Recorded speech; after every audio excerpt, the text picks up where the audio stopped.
The Empire State Building has more than a fair share of earth-shattering records. It was the tallest in the world for astounding 41 years and was built with the lightning speed of 410 days. Yet it has another lesser-known but no less astonishing record. It was the location of the longest survived elevator fall in the world, as listed in the Guinness World Records. On July 28, 1945, 20-year-old Betty Lou Oliver arrived at the Empire State Building expecting it be just another ordinary day in her life as an elevator operator. It was the middle of the summer, World War II was less than 2 months from being over, and the day was unusually foggy. A B-25 service bomber was flying a routine mission over Manhattan, but got lost in the heavy fog. All it took was one turn for the pilot to find himself moving full speed into the mighty Empire State.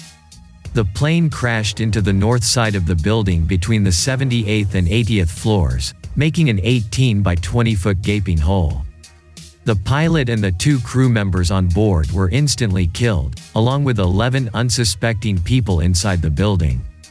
At the time of the crash, Betty was working inside one of the elevators as per usual. The impact caused her to be violently thrown out of the elevator car. Shocked and injured, she was placed into another elevator car meant to get her to the ground floor for immediate medical attention. However, the elevator car had suffered some damage in the accident. Its supporting cables were cut, and it plunged 75 stories down with petrified young women on board.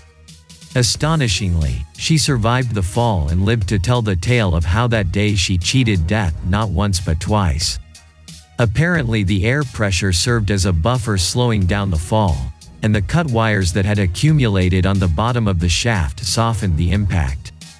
During this horrific incident, there were about 50 people on the 86th floor observatory. The fire was brought down in under an hour, and despite the damage, the Empire State was open for business less than 48 hours later. Betty Lou Oliver suffered a broken pelvis, back, and neck, but recovered, returning to the building and even riding in an elevator a few months later. She left New York and lived for another 54 years with her husband, children, and grandchildren. Betty's was the longest survived elevator fall in history, and yet another world record in the Empire State Building's collection.